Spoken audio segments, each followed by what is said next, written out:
Hello, everybody, and thank you for stopping by. It is July the 16th, Tuesday. We're halfway through the month now. Got a lot of stuff on the fishing front, which we often do. This is not the time of year when you have huge numbers of fish, but you do have a lot of variety from the Gulf Stream to the Pamlico Sound, and I'll tell you all about that and more in just a moment. What could possibly be more fun than watching a bottlenose dolphin swim and play in the water right beside you? Hop aboard Harbor Star Dolphin Tours at Wanchese Marina and witness this remarkable animal up close. The Harbor Star is a spacious 50-foot vessel with a wide, shady canopy that runs 2-hour trips multiple times a day, including a breathtaking sunset cruise. To book your tour, go online to wanchesemarina.com and click Harbor Star Dolphin Tours. See the majestic bottlenose dolphin up close with Harbor Star Dolphin Tours.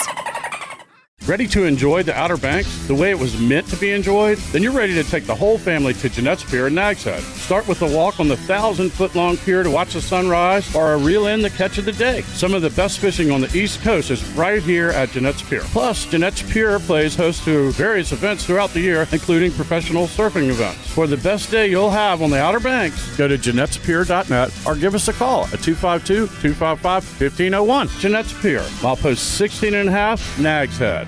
All right, we'll start down in Hatteras, where it looked like they had a great blackfin tuna bite. Blackfins are the smaller tunas. They were 20-pounders, 25-pounders, but it looked like they had plenty of them, and some good catches of the small baler-sized dolphin, or mahi, laid out on the dock. So if you put those two together, you got a really fine eating catch. And I saw one boat that had 3 wahoos.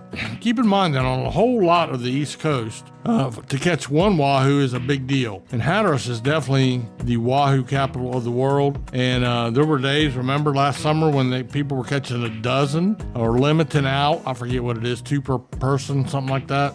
But there were some big wahoo caught in those catches today. Inshore, pretty much the same thing. Spanish mackerel, a few bluefish. I'm doing a little bit of bottom fishing too. And I don't have a bottom fishing report for Hatteras today, but they've been catching amberjack, sea bass, tilefish, triggerfish, things of that nature. The Oregon Inlet Fleet, as far as tuna, there's a wide spectrum. It looked like the haves and the have-nots, but I did see some good catches of good class of yellowfin tunas, and several big eye tuna were caught. I saw a couple that were 170 pounds apiece, and they also had a few of those bigger class of wahoos in the catches. They had a little bit of activity on some dolphin. I did not see a lot of limits. I did not see a lot of gaffer dolphin, but they did have some dolphin. And again, you put 6 tuna on the dock, 1 wahoo, and 15 dolphin, you got a smorgasbord there. That's a seafood platter on the hoof. They had closer to the beach Spanish mackerel, bluefish, and they continue to see the ribbon fish almost every day now. So that's going on as well. Surf and pier fishing did not change much. It's just been scrappy with the hot weather, and it's going to stay that way. But there are a lot of small bottom fish, and if you're willing, those are some of the best eating fish we catch. Nothing like a pan. I'm going to tell you, old school. Like my dad used to love to.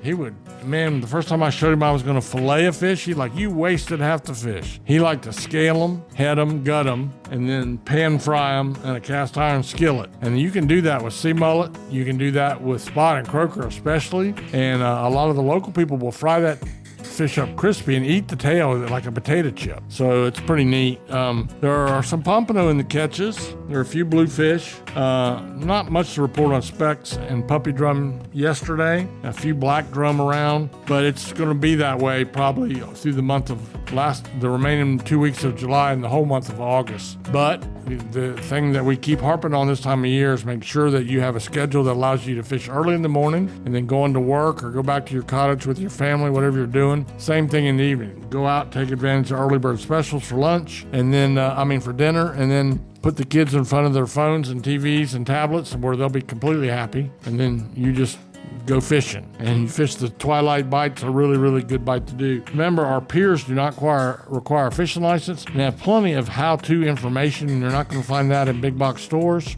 And they have the freshest bait, just like our local tackle shops, and they'll get you rigged up. Don't have a fishing pole? No problem. They'll rent you one or sell you one. And keep in mind, you can get a brand new surf combo that's totally great for surf fishing, a rod, a reel, some bait, the line, and you can get all that for under $50 at any local tackle shop, plus you get the local knowledge. So that's what's going on east of the island. Now let's talk about what's going on west of the island. I'll be right back to do just that. Fishing Ocracoke is the ultimate lifetime dream for a lot of people. Captain Ernest with Gecko Sport Fishing in the Drum Runner can help you achieve that dream to the fullest. Whether you're looking to go offshore for tuna, mahi, and billfish, or inshore for puppy drum, speckled trout, and more, Gecko Sport Fishing in the Drum Runner can go from 2 feet to 2,000 feet of water. Full day, half day, and evening trips are available. Call Captain Ernest at 252-921-0095. Gecko Sport Fishing in the Drum Runner. Make your Ocracoke fishing dream a reality.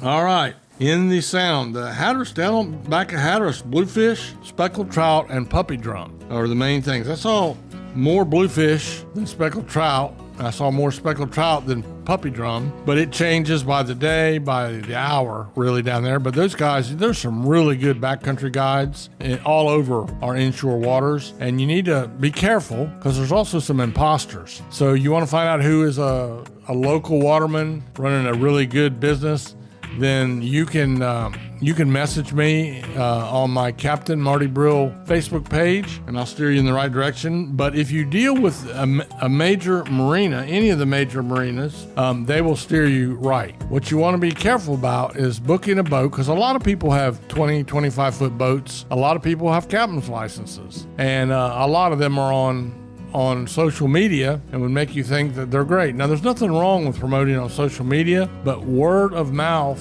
is what you need for this type of, or any type of charter, really. So let me know if I can help you on that. The northern backcountry fisherman, business as usual. I talked to a friend of mine that's as good as they are. He's not a charter captain, but he's really a strong recreational fisherman, knows what he's doing. And he said it was business as usual with puppy drum and speckled trout as the primaries, and alternative species would be bluefish, sheephead, black drum, and a few puppy drum. Some of the big drum, there's still some big drum. The schools are out there, but that fishing in this hot weather seems to have slowed down a little bit. Maybe it's just because of lack of effort. So as you can see, there's no shortage of things to do on the fishing front. You can also go crabbing.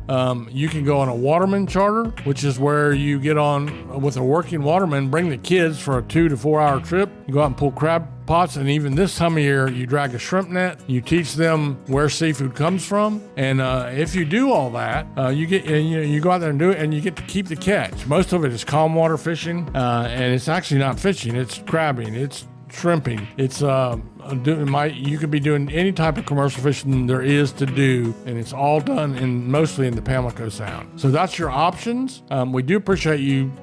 Some of you are becoming regulars, and I'm glad for that. So have a great day. Enjoy the 16th, and I'll be back tomorrow with more information.